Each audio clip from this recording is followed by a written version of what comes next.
Hello guys, જય દ્વારકાધીશ। તો આજે આપણે સવારમાં વહેલા ઉઠી ગયા હતા, તમે જોઈ શકો છો 5:30 થઈ ગયા છે અને અત્યારે આપણે જવાનું છે પાલોદર, જ્યાં જોગણી માતાજીનું મંદિર છે, ત્યાં દર્શન કરવા માટે। તો લાસ્ટ સુધી બ્લોગમાં બન્યા રહેજો। તો આપણે પહેલાં આવી ગયા છીએ પેટ્રોલ પંપે ગાડીમાં પેટ્રોલ પુરાવવા માટે, અને પેટ્રોલ પુરાવીને પછી અમે સીધા નીકળી જઈએ છીએ પાલોદર જવા માટે।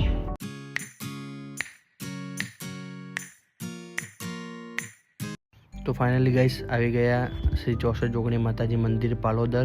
મંદિરમાં આવી જોગણી માતાજીના દર્શન કરી લીધા છે અને દર્શન કર્યા પછી જે મનને શાંતિ મળે છે અને અહીંયાનું વાતાવરણ કંઈક અલગ જ છે। તો તમે બી એક વખત વિઝિટ કરો અને તમને કેવું લાગ્યું આ જોગણી માતાજીનું મંદિર કમેન્ટમાં જરૂરથી જણાવજો। અમે પાલોદરથી રિટર્ન નીકળી ગયા હતા ઘરે જવા માટે અને વચ્ચે નાસ્તા માટે હોલ્ડ કર્યો છે।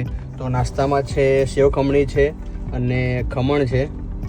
તો બહાટી બોલાવીએ બરાબર। જો તમને બી અમારો આ શોર્ટ બ્લોગ ગમ્યો હોય તો અમારી ચેનલને સબસ્ક્રાઈબ કરી લેજો, લાઇક અને શેર કરી દેજો। મળીએ બીજા નવા બ્લોગમાં।